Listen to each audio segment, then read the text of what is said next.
In the 1970s, the South Bronx was literally on fire. The scale of the devastation during that decade is hard to fathom. 40 fires a day, according to one estimate. A continuous blaze that would end up destroying 80% of the housing stock in the area, reducing entire neighborhoods to rubble. But just why and how was the South Bronx allowed to burn to the ground? It's a question that still troubles longtime residents and the subject of a documentary on Independent Lens.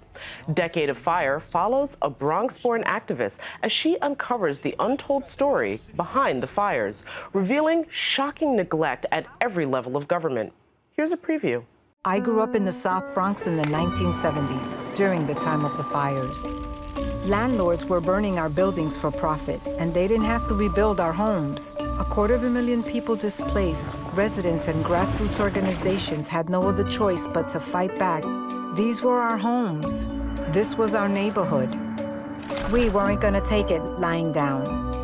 As part of our Chasing the Dream initiative, co-directors and producers of Decade of Fire, Vivian Vasquez Irizarry and Gretchen Hildebrand join us now. Ladies, welcome to the program. Thank you. This was such a powerful documentary. Vivian, I want to start with you because this is very much your story. Tell me, how did this film come into existence? We, Julia Allen and I, who is our co-producer, worked together in the Bronx during the early part of the 2000s. We were part of the 21st Century Small Schools movement, where we were working with a CBO, we were working within a CBO to start a small school. We wanted to write a curriculum for Bronx high school students so that they can learn about their history in the Bronx. Eventually, the curriculum was never taught, but we just kept talking about what happened in the South Bronx during the 1970s. I kept talking about my experiences, how I grew up, and Julia encouraged me to write about it, and then eventually she encouraged me to work on a film. She introduced me to Gretchen, and then we began filming Friends and telling our story about how we grew up in the South Bronx and, you know, what the context was of the day, because for many of us, we had a great time, just like all kids have a great time during their childhood, but there was this backdrop of devastation and neglect that was ever so present in our memories. And Gretchen, I just want to say that was something that I think I found so engrossing about the film, is that you were able to get so much footage that made you feel like you were there. How were you able to put together all of these pieces that really, it brought the audience into the space that, I mean, for myself, I didn't grow up in the city, so I wasn't there, but you feel like it watching this film. Right. Well, and just to mention, when we first started working on this film, it was 2008. So it was a 10-year process. That was, you know, what you're talking about, that was our end goal, yeah. But it definitely was a huge amount of work, and we worked together collaboratively. So, you know, while I would be doing the filming or the editing, we also talked every week about the story, because there's a huge amount of amazing footage, and I can tell you more about where we found that. But I think part of what draws you in is that we spent so much time really focusing on how to let the viewer experience this story through Vivian's eyes. Because so often the Bronx is portrayed by outsiders as this other place that, you know, you wouldn't believe what's happening there. And we really wanted to bring people into that experience of, like, the actual, like, love that people had for the Bronx and for their neighborhoods there, which is what, you know, enticed them to actually stay and fight for it when all this stuff was going on. So in addition to the heart and soul of your story specifically, this is also very much a history lesson. And you learn a lot about, as I was saying in the intro, the failures of government at every single level.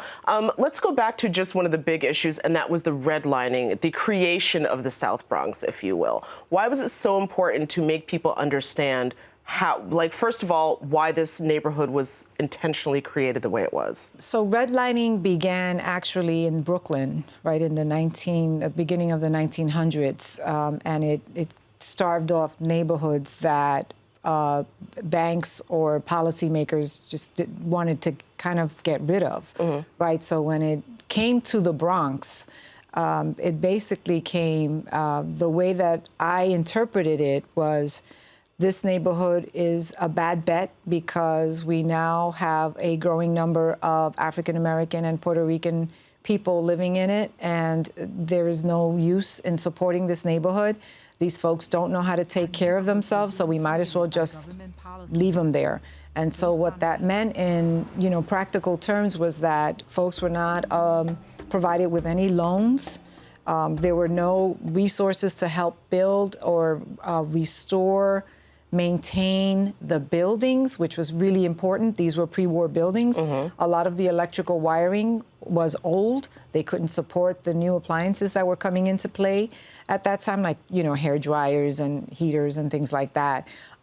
There was no way to get, new services. So what redlining means is that you draw a red line around the community, and then you decide not to provide. The government decides, along with private entities, decide that they're not going to provide any economic support to that area.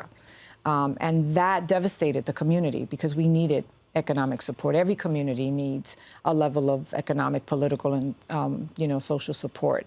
And what that did was that it just, all the buildings began to run down, and people couldn't get out, and people couldn't, sort of maintain.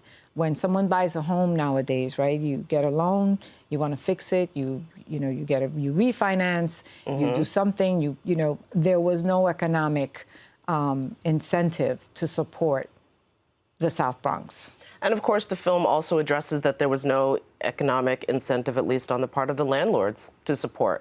And so now, has it ever been proven beyond the shadow of a doubt that landlords were intentionally burning these buildings? Or is that something that's been more come to understood? Like, people now feel as though that's what most likely happened. Well, what's really important to know during this period is that the city was cutting back fire services across the city.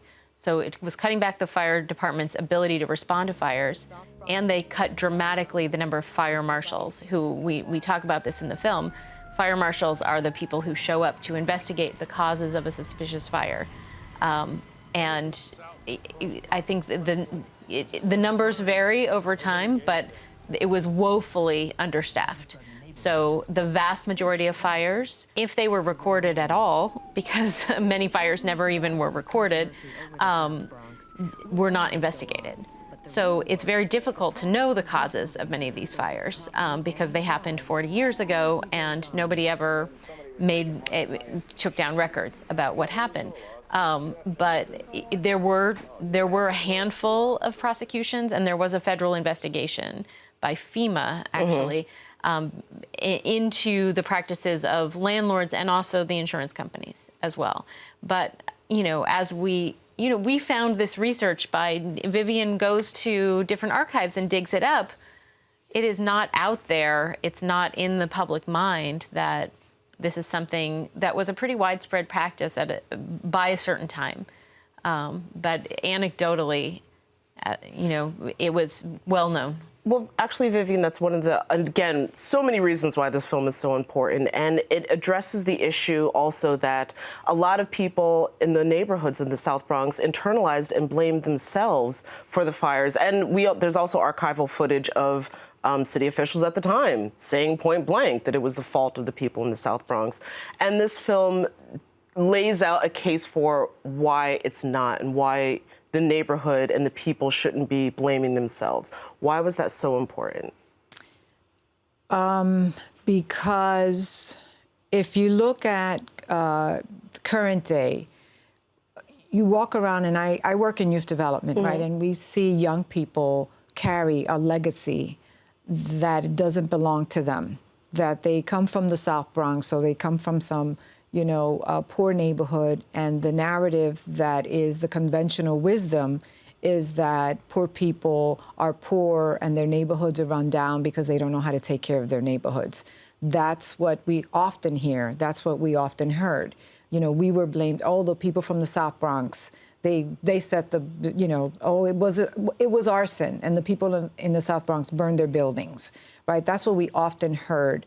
And, you know, that is a very negative and internal emotion. Like that's a message that kind of like manifests itself in anger or fear or, you know, self-blame or even like self-esteem. You know, plenty of us, we knew that landlords were burning their buildings, but we were blamed. You know, I talk about this all the time with people from the South Bronx or with my friends. Anywhere I go, if I say I'm from the South Bronx, people are like, oh, you're from the South Bronx? You know, do you carry a knife? Is it safe? Or, you know, there's always that stigma. And we have internalized that because that's the message that we constantly receive from the outside world and even within ourselves, right? Because we were like, oh, yeah, we were the ones who burned it. But that's not the case. And I think that for me, it was so revelatory to understand and reveal the factors that redlining starved and sapped our neighborhood. We didn't have a chance. Urban renewal, white flight, you know, the idea that firehouses were cut at a time when we were burning, and then we got blamed for that. But we didn't have the protection we needed, but yet we got blamed for burning our neighborhoods. That is very impactful. And I think that, you know, people walk around thinking, well, I don't live in a safe neighborhood. I'm from this place called the South Bronx. People don't want, you know, people don't want to have anything to do with me, or people see me a certain way. So we needed to tell and kind of what we call flip the script on that. Oh, definitely the film does that, because not only do you address or lay out the reasons why there shouldn't be self-blame, but also the resiliency of the neighborhood after the fires, how people came together and decided, well, if we're not going to get help, we're going to rebuild our neighborhoods. Right, because you know what? We weren't responsible for it. We actually saved the South Bronx. All right, well, ladies, I want to thank you so much for this film. This is such a crucial retelling of a piece of New York history that I think perhaps hasn't been given the attention that it should. So thank you so much for this film. Thank you. Thank you so much. Yeah. For more information on Decade of Fire, visit us at metrofocus.org.